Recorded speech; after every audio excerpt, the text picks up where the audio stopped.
이 말씀은 오늘 우리에게 주시는 하나님 말씀입니다. 기독교의 3대 신비가 있습니다. 그 첫째는 창조요, 둘째는 성육신 곧 성탄이요, 세 번째는 부활입니다. 인간이 과학의 발달로 많은 것을 스스로 할 수 있다고 생각합니다. 로켓을 만들어서 달나라에도 다녀오고 온갖 필요한 문명의 이기들은 다 만들어내고 있습니다. 그렇지만 인간이 하는 것과 하나님께 하시는 일은 분명 질적인 차이가 있습니다. 인간이 하는 것은 기본 있는 재료로 다른 형태의 모습을 만들어내는 것이라면, 하나님이 하시는 창조의 사역은 이제 무에서 유를 이루어내시고 전혀 또 다른 새로운 것들을 하나님께서 당신의 권능으로 이루어내시는 것을 창조라고 말합니다. 그래서 태초에 하나님의 천지를 창조하시니라, 무에서 유를 창조하셨습니다. 그리고 또 이제 창세기에 보면 하나님의 그 창조 기사 가운데 오직 하나님만 하실 수 있는 곳에는 빠라라는 창조라는 단어로 만들어졌고, 형태를 변형시킨 것에서는 아사라는 단어로 만들었다고 이렇게 표현하고 있습니다. 그래서 하나님의 천지를 창조하신 사건, 무에서 유를 이루신 사건에 의해서 이 빠라라는 단어가 쓰여졌고, 또 하나 생명체를 만드실 때, 무기물에서 유기물, 생명체를 만드실 때도 이 빠라라는 단어로 쓰여졌고, 또 하나 사람, 인격을 지으실 때도 성경은 빠라라는 단어를 이제 표현해 쓰고 나머지는 만드셨다고 이렇게 기록하고 있는 걸 보면, 인간이 하는 것과 하나님이 하신 일에는 분명히 질적인 차이가 있습니다. 바로 이 점에 있어서 하나님은 이제 창조의 사역을 통해 당신의 신비를 나타내셨습니다. 그런가 하면 또 하나의 신비는 하나님께서 친히 인간의 몸을 입고 이 땅에 오신 사건입니다. 이에 대해서 오늘 요한일서 7절 말씀을 보면, 미혹하는 자가 세상에 많이 나왔나니 이는 예수 그리스도께서 육체로 오심을 부인하는 자라. 이런 자가 미혹하는 자요 적 그리스도라고 이렇게 말씀하고 있습니다. 초대교회 이단 가운데 영지주의라는 이런 이단이 있었습니다. 그들은 처음에는 좋은 뜻으로 하나님의 그 신성을 강조한 나머지 그리스도의 인성을 부정하는 이런 우를 범하게 됩니다. 어떻게 그 거룩하신 신이 이 땅에 인간의 몸을 입고 이 땅에 올 수 있느냐? 그것은 하나의 사람들 눈에 그렇게 이제 비춰진 가짜로 나타난 것일 뿐이라고 이렇게 가르치면서 바른 신앙을 오도했던 이런 이단들이 있었습니다. 이에 대해서 사도 요한은 바로 오늘 말씀을 통해서 예수 그리스도의 육체로 오심을 부인하는 자라, 이런 자가 미혹하는 자요 적 그리스도라고 말씀하면서 예수 그리스도께서 이 땅에 친히 몸으로 오신 사실을 그는 이제 강조하고 있음을 우리가 오늘 말씀에서 볼 수가 있습니다. 예수님께서 만약 육체로 이 땅에 오지 않으셨다면 그것은 하나의 하나님의 사랑이라는 건 하나의 제스처에 지나지 않을 것입니다. 그저 높고 거룩한 곳에 가만히 계시면서 너희 인생들아 나를 믿어라 하고 하신다면 그 말씀이 얼마나 우리에게 이제 설득력 있게 다가올 수 있겠는가. 그러나 그분이 도저히 인간 스스로 자신을 구원할 수 없을 때 하나님이 친히 인간의 몸으로 이 땅에 오셔서 우리를 구원하신 사건, 이것이 바로 성탄절이요, 이것이 바로 우리에게 베푸신 하나님의 절대인 은혜인 것입니다. 어떤 임금님이 시골에 살고 있는 시골에 이제 순찰을 갔다가 시골에서 이제 한 아가씨를 발견하고 그녀를 이제 사랑하게 됩니다. 그녀를 어떻게든 이제 그 왕비로 삼고 싶은데 어떻게 하면 그녀를 이제 내 사랑을 전하고 내 아내로 만들 수 있을까 고심하면서 신하들에게 묻습니다. 어떻게 하면 좋겠는가? 그러자 신하들이 하는 말이, 아니 그냥 그 이제 여자를 데려다 왕비 삼으면 되지 않습니까? 하고 말하니까, 아니다, 그것은 아니다. 어떻게 강제로 그 여자의 뜻을 내가 모르는데 그저 임금이라는 권위를 가지고 그 여자를 데려다 내 아내를 삼을 수 있단 말인가? 그러자 그러면 그 여자를 이제 귀족을 삼으시고 그 여자를에게 많은 재산을 주어서 이제 임금님처럼 임금님 모실 수 있는 만한 이런 신분을 만들어 주시고 아내를 삼으면 되지 않습니까? 그것도 아니다. 내가 그녀에게 권세와 어떤 돈을 그 마음을 빼앗으려고 하는 것도 올바른 사랑이 아니다. 고심하다가 이 임금님은 스스로 잠시 동안 왕위를 내려놓고 그 시골에 가서 일반 농부처럼 이제 같이 일하고 같이 이제 농부로서 농사를 짓고 하다가 그 처녀에게 다가가서 사랑을 고백하고 그래서 그 여자의 사랑을 얻고 그래서 하나 된 다음에 나중에 왕비로 삼았다는 이런 존 오토버그의 이야기가 있습니다. 바로 그리스도께서 이 땅에 오신 사건이 이런 사건, 이런 얘기라는 것입니다. 우리 인간을 하나님께 무조건 그냥 높여주신 것이 아니라 당신이 낮아지셔서 당신이 인간이 되셔서 우리에게 찾아오신 사건, 바로 이것이 이제 성탄이요, 이것이 바로 성육신의 사건입니다. 바로 이것이 하나님께서 우리에게 주신 그 최고의 사랑, 가장 그 지고의 사랑으로 나타난 것, 이것이 바로 성탄의 사건입니다. 또 하나의 신비는 바로 부활의 신비입니다. 고난의 사람 욥은 외치기를 사람이 죽으면 어찌 다시 살릴까 하고 이렇게 하소연하고 탄식했습니다. 한 사람이 한번 죽으면 그 생명을 돌이킬 길이 없지만 예수 그리스도의 십자가에 달려 죽으시고 그리고 부활하심으로 우리에게 부활의 첫 열망에 되셔서 죽음에 늘 시달리고 죽음에 짓눌려 살아가는 우리들에게 영원한 생명을 안겨주셨고 영원한 구원을 우리에게 주신 것입니다. 주님께서 우리를 구원하시기 위해서 십자가에 달려 죽으셨을 뿐만 아니라 주님께서 친히 다시 죽음을 이기고 살아나심으로 우리를 영원한 생명으로 이끌어 주신 것입니다. 18세기 프랑스의 새로운 종교를 창시하고 교주가 되려고 애썼던 사람이 있었습니다. 스스로 자신의 어떤 카리스마를 하면 얼마든지 사람들을 이제 그들의 마음을 휘어잡아서 자기가 종교 지도자, 종교 창시자가 교주가 될 수 있으라고 이렇게 생각했던 것입니다. 그런데 많은 사람은 자기를 따를 줄 알았는데 사람들이 따르는 사람이 별로 없었습니다.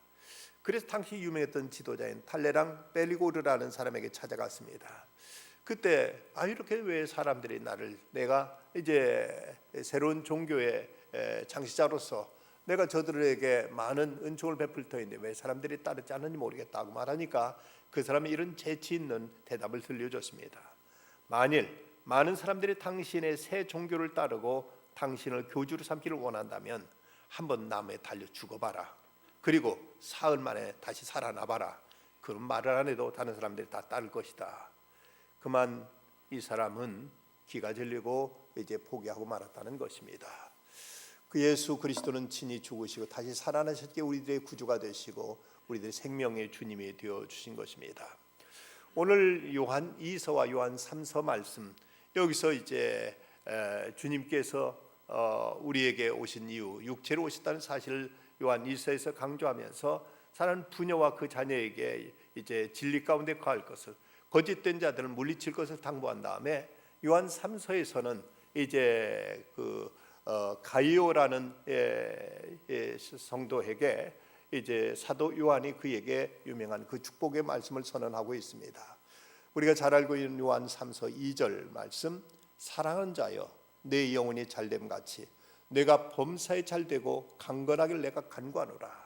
이것은 사도 요한이 단지 어떤 가이오라는 한 인물에게 이제 축원하는 말씀만이 아니라 어쩌면 메시아 예수 그리스도, 그리고 하나님께서 우리 온 백성들에게 당신을 믿고 당신을 따르며 진리 가운데 가는 자들에게 선포하시는 이 축복의 말씀이기도 한 것입니다.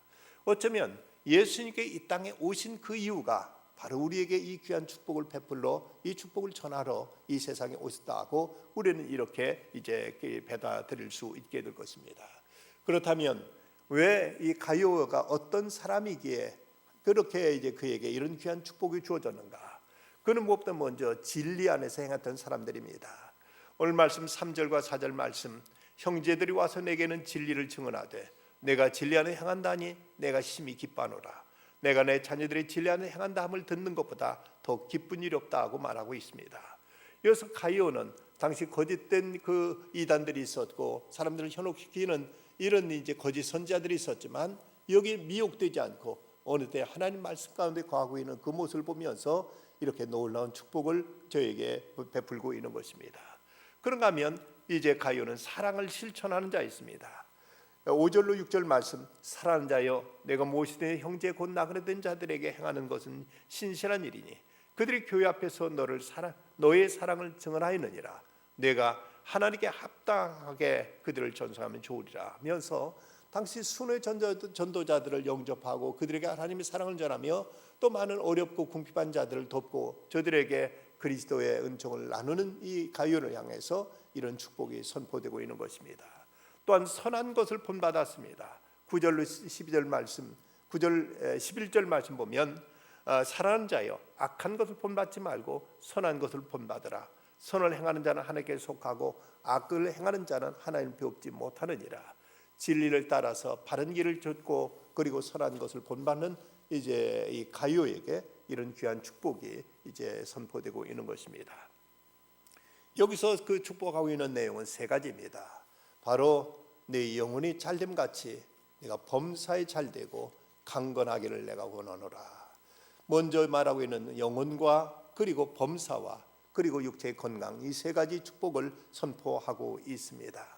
이 축복을 가르쳐 어떤 이들은 삼박자 축복이라고 이렇게 표현하기도 합니다. 삼박자라고 말한다면 이것이 세 가지라는 쪽의 삼박자이기도 하지만 우리가 알고 있는 삼박자라는 것은 강약하고 이렇게 박자가 되어 있는 것을 볼 수가 있습니다. 그렇다면 이 세 가지가 바로 영혼이 잘됨에 먼저 우선점이 있고 강조점이 있고, 먼저 영혼이 잘된 다음에 영혼이 잘되는 것처럼 그리고 나서 범사가 잘되고 강건하기를 바란다고 이렇게 말씀하고 있습니다. 여기서 영어로 번역된 헬라어 헤프시케라는 말은 그리스도 안에 얻게 된 영적인 생명을 가르치고 있습니다. 이건 하나님과 교제할 수 있는, 하나님과 교통할 수 있는 인간의 안에 있는 내재된 생명을 말하는 것으로서 우리는 이 영혼이 있어서 하나님 말씀을 받게 되고 하나님을 찬양할 수 있게 되고 하나님께 기도하면서 하나님과 교감할 수 있는, 이것을 성경은 영혼이라고 이렇게 표현하고 있습니다. 인간에게 있어서 무엇보다 먼저 영혼의 문제가 잘 돼야만 된다고 말씀하십니다. 먼저 우리들의 혼의 문제, 영혼의 문제가 제대로 되지 않고 만약 건강하기만 하고 그저 범사가 잘 되기만 한다면 이런 사람이 과연 진정 복된 사람이 될 수 있겠는가? 우리가 다윗과 사울을 보면은 사울은 처음에 모든 좋은 조건들을 다 가지고 있었습니다. 키도 크고 준수한 사람이었고 그는 좋은 집안의 사람이었습니다. 그리고 이스라엘 왕으로 그는 맨 처음 선택되었습니다. 이런 좋은 이제 조건에도 불구하고 그의 영혼이 잘못되었을 때 하나님의 말씀을 거역하고 불순종하고 이제 악령에 시달리게 되자 그는 참으로 비참한 이제 최후를 마치게 되고 마는 것입니다.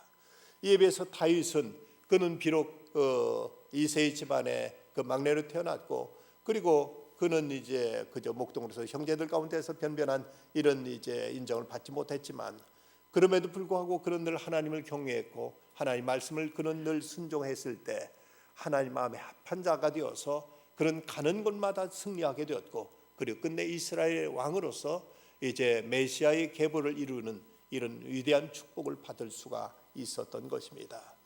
무엇보다 영혼이 잘 되어야 된다. 영혼이 잘 되기 위해서는 하나님의 말씀에 순종해야 되고 하나님 앞에 늘 겸손해야만 됩니다. 하나님 앞에 믿음을 가지고 나가야 될 것입니다. 늘 하나님과 항상 교감 속에 살아가게 될 때 우리 심령이 윤택하게 되고 이렇게 심령이 윤택하게 될 때 이런 사람에게 있어서 온갖 모든 하나님의 은총이 뒤따르게 된다고 이렇게 말씀하고 있습니다. 미국의 강철왕 카네기는 말하기를 내가 미국을 얻는다 할지라도 내 영혼을 잃으면 나는 아무런 가치가 없다고 이렇게 말한 바가 있습니다. 우리에게 있어서 먼저 하나님과 깊은 교제 안에서 심령의 윤택함의 축복, 이것이 가장 우선이고 가장 우리에게 선결되어야 될 축복이고 이것이 우리에게 가장 소중한 것임을 우리는 잊지 말아야 될 것입니다. 그럴 때 이제 범사가 잘 되는 축복도 뒤따른다고 말씀합니다. 영혼이 잘 되게 될 때 이제 모든 일들 하나님께서 축복을 이끌어 줄 것입니다.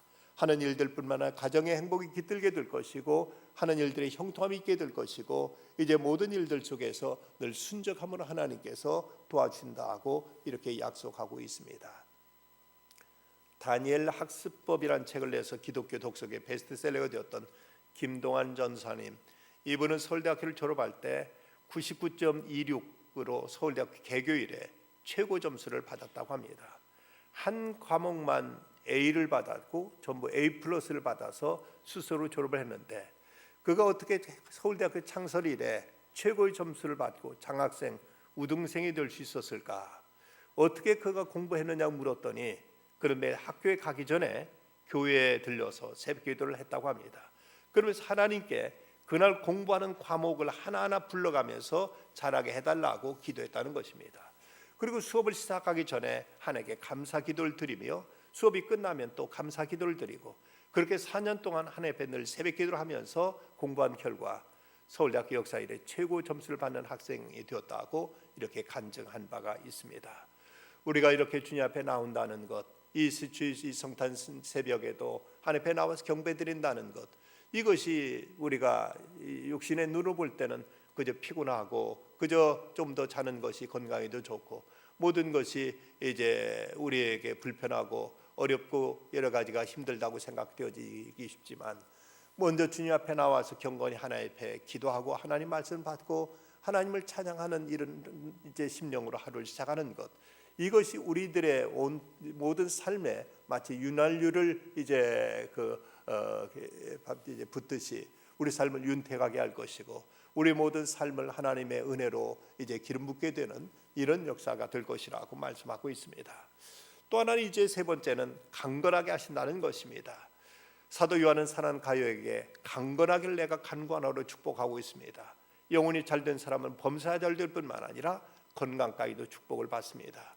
영혼이 잘된 사람, 이런 사람들에게 하나님께서는 육신의 문제까지도 주께 돌보시고 은총을 내려 주십니다. 이사야서 53장 5절 말씀, 그가 채찍에 맞음으로 우리가 나음을 입었다고 말씀하셨고, 또 예수님은 우리 연약한 것을 친히 담당하시고 병을 짊으셨다고 성경은 말씀하고 있습니다. 고대 그리스 의학자이며 의학의 아버지를 불리는 히포크라테스는 말하기를, 의사는 병의 치료를 돕는 자이지 병을 고치는 사람은 아니다. 병을 고치는 것은 신의 영역이고 하나님이 하시는 일이라 하고 이렇게 말한 바가 있습니다. 진정 사람을 창조한 하나님께서 우리들의 육체도 우리들 몸도 지으셨다면 그분이 돌보시고 그분의 은총이 임할 때 우리들의 육신의 건강까지도 하나님의 은혜 안에서 이제 강건한 삶으로 이제 이어진다고 말씀하고 있습니다. 미국의 의학연구 보고서에 하면 신체적인 문제로 의사를 찾는 환자들의 50% 내지 70%는 영적으로 이상 증세가 보인다고 이런 지적을 한 바가 있습니다. 마음이 병들어서 우리 육체까지도 병든다는 것입니다.